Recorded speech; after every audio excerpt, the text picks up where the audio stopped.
Welcome, class. Today we're going to be taking a look at parametric equations.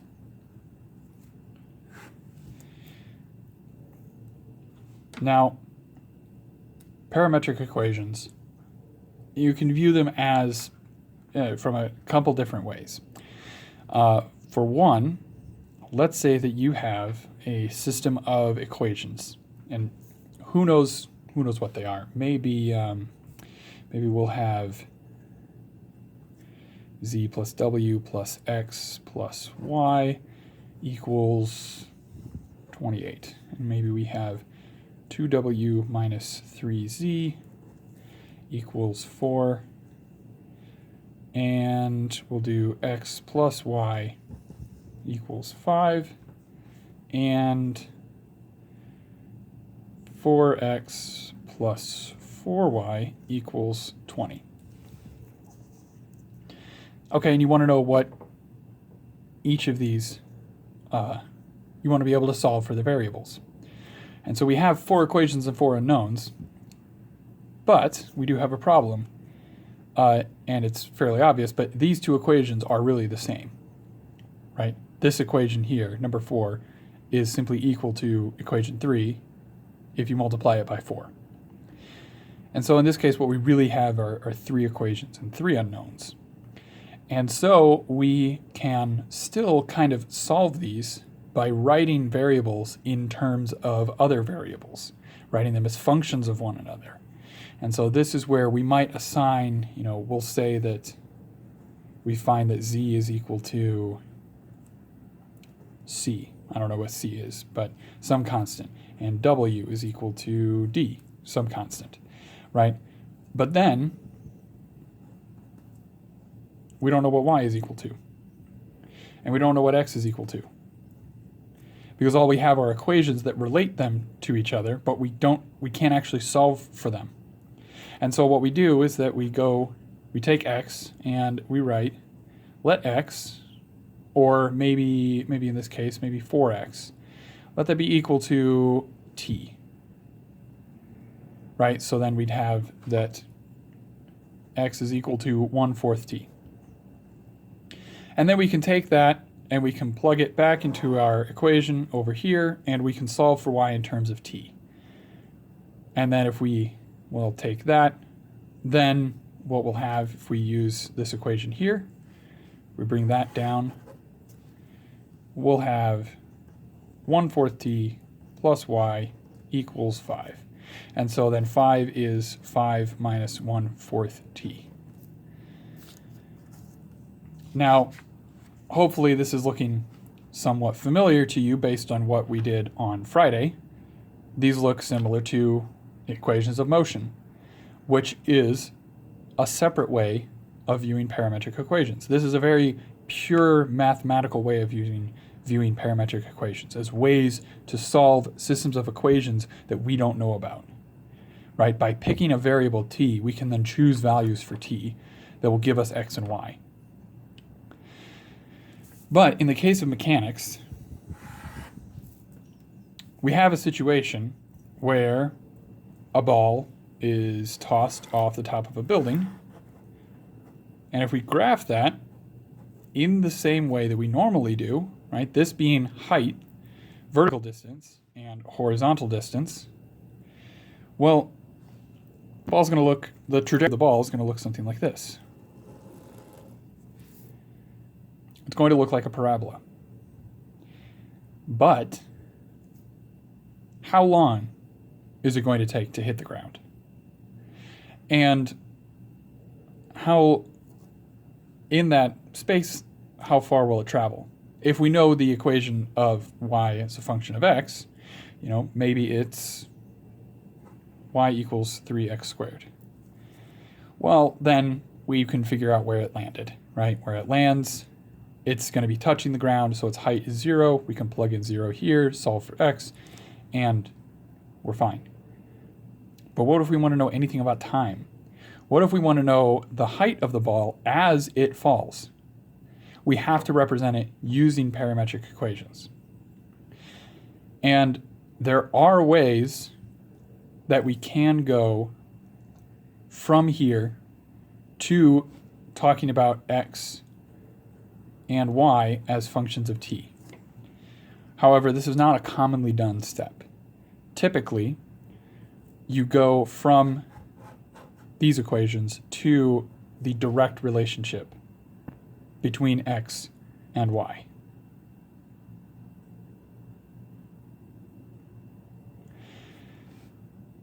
So, we're not going to work on going from the direct relationship to the parametric equations.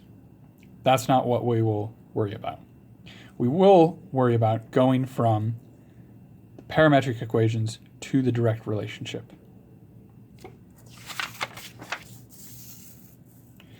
Now, in Klein, they talk about it a little bit.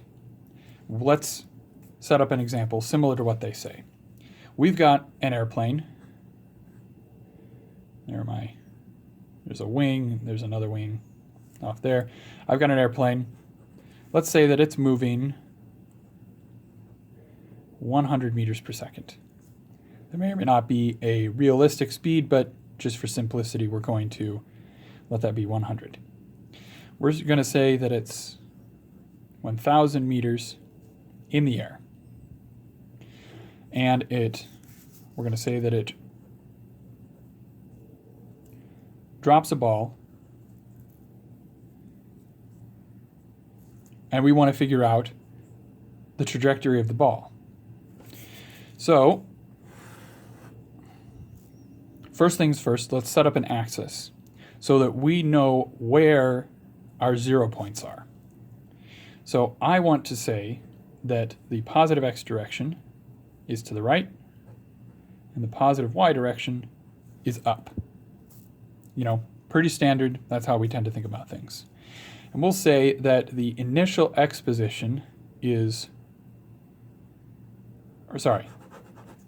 we'll say that x equals 0 when the ball is dropped. We could pick a different point. We could say that x is equal to 0 100 meters before the ball is dropped, or after the ball is dropped. It doesn't matter. It will change our equations, but it will not change the physics of what's going on. However, it will be simplest to say that the 0 point will be when we drop the ball. And it's fairly reasonable also to say that y equals 0 at ground. Because why would you pick anything else for something like this? There are cases in which it's easier to choose a different y. Sorry about the camera. But for our purposes, we'll say that y is equal to 0 at the ground. So, what do our parametric equations look like? Remember that the general equation is a quadratic. We have an initial position with units of meters, initial velocity with units meters per second, which means we need to multiply that by t in order to get meters.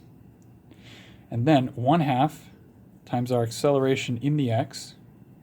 Acceleration has units of meters per second squared, so we multiply by t squared. And this will describe any case of projectile motion in the x direction along the horizontal. All we need to do are figure out what these constants are equal to based on our situation. Vertically, it's exactly the same. Y as a function of t, or our height, is going to be our initial height plus our initial velocity vertically times t, of course, plus 1/2 times a vertically, our acceleration, times t squared.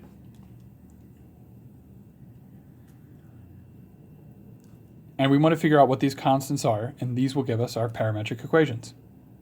Let's take a look at x first. Our initial position, so where the ball was when it dropped.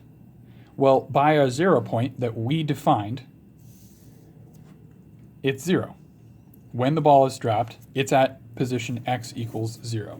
So we know that x naught is 0 meters. We have to remember to always attach our units. V naught x, or the speed that the ball is traveling in the x when it's dropped. The airplane is only dropping the ball. It's not throwing it, it's not shooting it, it's merely dropping. Right? This is analogous to dropping a ball out of your car as you're driving down the highway. The ball is moving at the same speed that you are. This ball is moving at the same speed that the plane is. So, the initial velocity in the x is 100 meters per second. And it's positive because it's traveling to the right. And we chose that x values are positive as we move right. Lastly, the acceleration in the x. Once the ball is dropped, there is no interaction with the ball with anything else other than air, and we're going to say that air resistance is negligible. So there's nothing that's causing the ball to move faster or slower horizontally, which means that our acceleration in the x is 0 meters per second squared. This allows us to then write our equation for the ball's position horizontally as a function of time.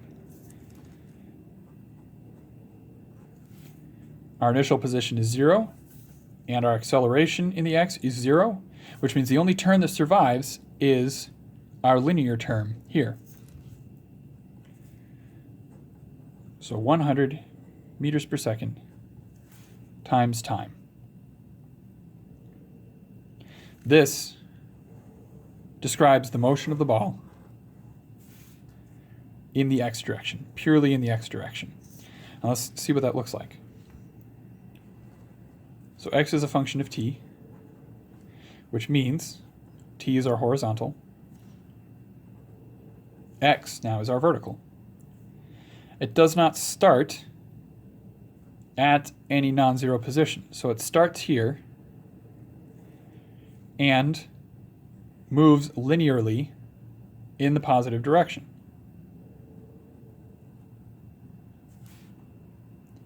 And so if we graph the position horizontally of the ball as time goes on, this is what it looks like. Its position horizontally changes linearly at a constant rate.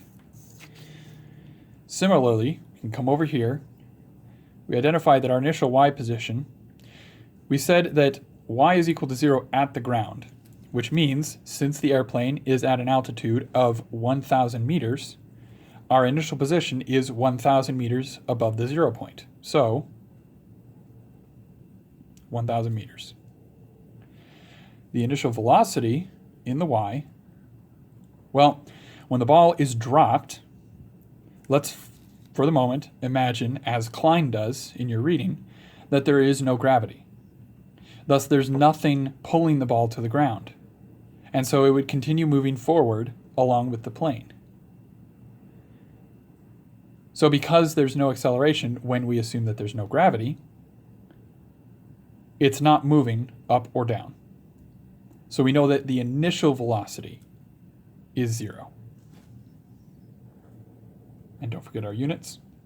Lastly, the acceleration in the y. Now we know that gravity is, in fact, acting on the ball, pulling it downwards. And because it's being pulled downwards, and our direction that we chose y values to be positive when we're moving upwards, because the ball is being pulled downwards, the acceleration is going to be negative. And the gravitational acceleration is 9.8 meters per second squared. That's a constant that you can look up. The book uses feet per second, but for our purposes, we'll be using 9.8, or we'll round. It's pretty close to 10 meters per second squared, so we'll just use 10. And now we can plug in our values. The linear term drops. We're left with only the constant term and the quadratic term. And so what we have as y, as a function of t, is going to be 1,000 meters minus, because our acceleration is negative, 1/2 times 10 meters per second squared is going to be 5 meters per second squared times t squared. Thus, if we draw y as a function of t, y has an initial height and is a quadratic.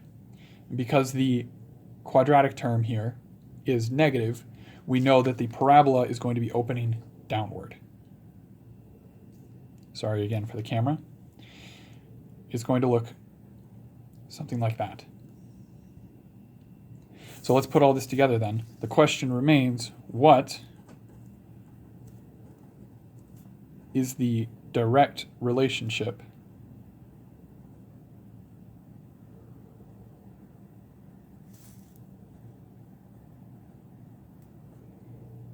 between x and y? All we need to do is solve for t with x.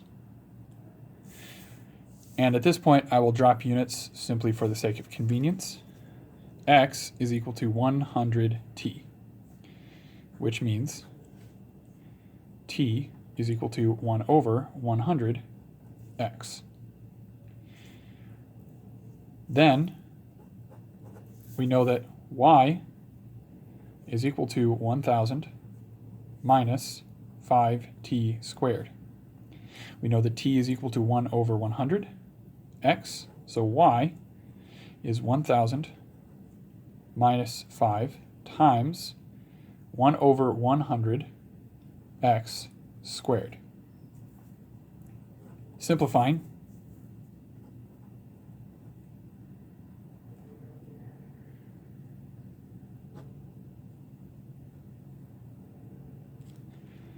we get y equals 1000 minus 5 over 10,000 x squared. And of course this fraction can be simplified, but this right here is the direct relationship between x and y. All we had to do was use our parametric equations. Use times relationship to x. Solve for time and place it into the equation with y and solve for y. This method of using parametric equations is not so much choosing a variable to help you solve a system of equations like we did here, but rather it's another way of looking at a physical situation. We know what the ball is going to look like as it falls out of the plane. We know that it's going to look like a parabola. But writing these relationships, writing its position horizontally and position vertically, both as functions of time, it allows us to glean more information about the ball. It allows us to know its acceleration, its velocity, and we can then pick and choose which accelerations and velocities we want to know. Just like Galileo did when he recognized that you can view everything happening horizontally and everything happening vertically as two separate yet simultaneous things.